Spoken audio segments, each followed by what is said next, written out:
record participation by mom, pa, retail investor in equities. Record equity participation, all-time high, higher than the dot-com bubble. You have record margin debt, which is all speculation and leverage, and record exposure to options. So you have the public that is all in on equities with leverage and speculation, and then you have all-time, at the same time, you have the biggest money in the world that is bringing in billions and billions and billions of dollars a month into COMEX, and so the public wouldn't know a gold coin if it fell on them. So the point is, the insiders are polar opposite in equities and commodities as the public. What could possibly go wrong? This is a very big contrarian indicator, and the fact that no one knows about it, and the mainstream tells me we're nowhere near the top. 100 ounces of gold right now is it's getting close to almost $400,000, which is just blows my damn mind. It's about $365,000 or $370,000, and you could literally have that in your two front pockets. Your pants may be drooping a bit, but you could run to the car. Whereas that same amount in silver right now is going to be 370,000. You're talking about 800 pounds. So, the difference is logistics for sure, 100%. But yeah, man, crazy times. You look at the September gold contract, and just the first few days of the September delivery, we've seen 42 million ounces of silver delivered in the COMEX on a non-delivery month. Hey, it's 1,300 tons, man. It's disciplined because it's being controlled, because the banks are so short that if they let it run away, it would bury some of the biggest banks in the world.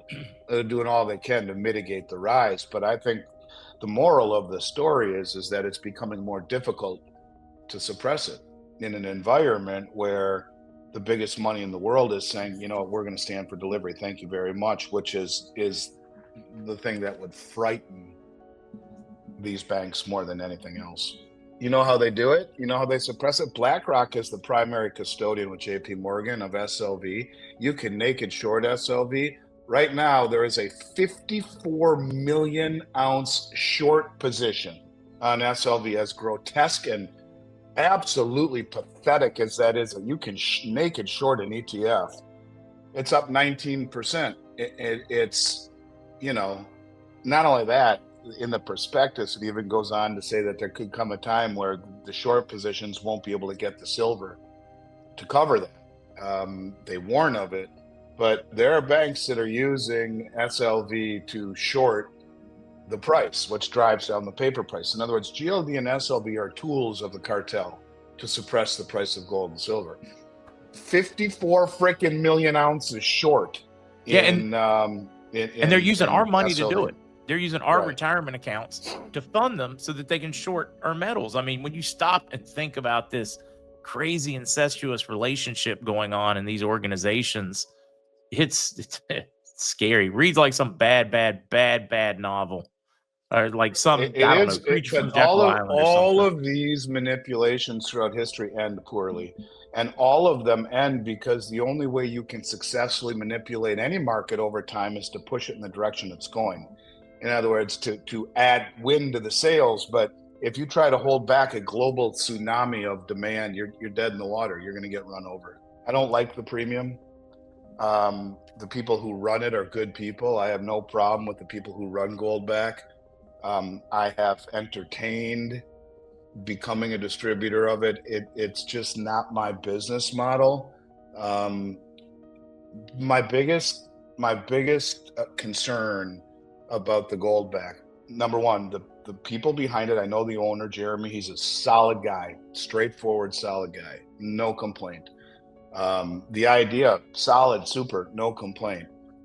The adoption, not as big as I think it needs to be. I think that's your key. Well, my biggest complaint is the lack of a guaranteed secondary market. That's what concerns me. I won't sell something to my people unless I know for a fact that there is a robust secondary market. I don't want people ever having to be compromised. Now, that may not happen, but I'm not convinced that there is a big enough secondary market out there to me, I could see it justify me promoting it. You know, and I've been on your show now for a couple of years, and I never have told people to buy it to get rich, right? I talk about the reasons to own it. They're just beginning. Truthfully, they are just beginning, and I don't think we've seen anything yet, honest to God. But you don't buy it to become wealthy. You buy it because it is wealth. That has outlived 2 world wars, German hyperinflation, the Great Depression, every pandemic, everything, and here we are, 6,000 years after it was mentioned 700 times in the Bible, cumulatively, gold and silver, at least. And we see the biggest money in the world standing for delivery and accumulating copious amounts. Shanghai Cooperation Organization meeting happened recently, just ended, you have, in my opinion, Trump overplaying the tariff card against India, and now India falling right into the hands of Xi and Putin, where really they reaffirmed and talked about strategic autonomy, that India said and Modi said, we will not trade long-term interests for short-term appeasement. They were deepening their ties at this event with Russia in defense and energy and security, and also mending fences and striking deals with China. And you know, it's one of these deals where they're reaffirming peace on borders and of mutual cooperation. And this is the gradual growing legitimacy of de-dollarization. It's a big deal, and I think it's getting bigger. The Shanghai Cooperation Organization is not a small group. They are the largest regional military and financial organization in the world. They represent 41% of global population, 34% of global GDP, 24% of the world's land area. And next year, by the way, India will be running the BRICS meeting.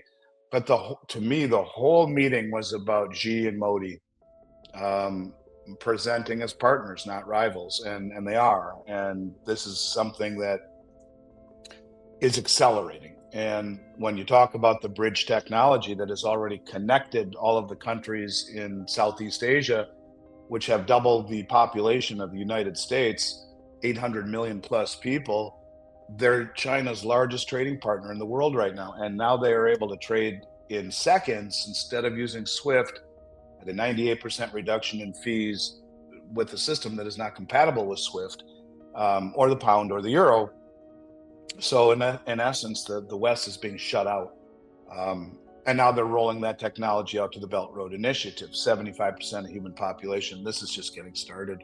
And more rate cuts means monetary expansion, which means more inflation. And they're doing this inside of an environment where jobs are falling, where the revisions coming from the Bureau of Labor Statistics are extraordinary, where they revised over 500,000 jobs last month for the beginning of the year. And they believe, analysts believe, that you will get as many as 800,000 jobs revised again for the rest of this year so far to justify the cuts that you will see, maybe as much as 50 basis points. So you have a U.S. stock market now with the highest, most expensive valuations in history, surpassing the dot-com bubble, pre-depression levels, and you want to cut and ease? You have 1929 style extremes. At the same time, you have veteran insiders, Grantham, Buffett, Dalio. They're all highlighting systemic risk, all of them. You have the insiders selling, Bezos, Zuckerberg, they're unloading billions in stock every single week, 2 to 4 billion by the insiders, 7 to 1 selling to buying at the same time the public is all in, not just on all in greatest exposure to stocks, but greatest exposure to margin debt and to options, which is all speculative and leveraged. At the same time, the biggest money in the world is standing for delivery on metals. For the first time, and you could argue that the central banks are they understand what's happening, because for the first time in my career, the central banks hold more gold than U.S. Treasuries. And this is a big deal. It's now 25% of assets, central bank assets, 26%, I think, is gold. It's now the number 2 largest holding after U.S. dollars, surpassing the euro. Looking at gold and silver, to me, and watching the market take off is exciting enough. You got gold up over $30, silver up over 30 cents, and it's just continuing. Platinum on a tear, $1,450. You go back 6 months ago, platinum was $913, so it's up 50%, even more than about 60% in the last 6 months. So metals are moving, the dollar's falling, period. You saving dollars, you're going to go broke, period. First of all, buying stuff, the unrefined gold from Africa, it's not something I would ever entertain, and getting it back now is next to impossible. It's, if someone had a relationship with a refinery or a mint here in the United States, I'm all over it. But well, those are the kind of things that are beneficial not only to my company but to my clients. The stuff from Africa, there's just too many things that could go wrong.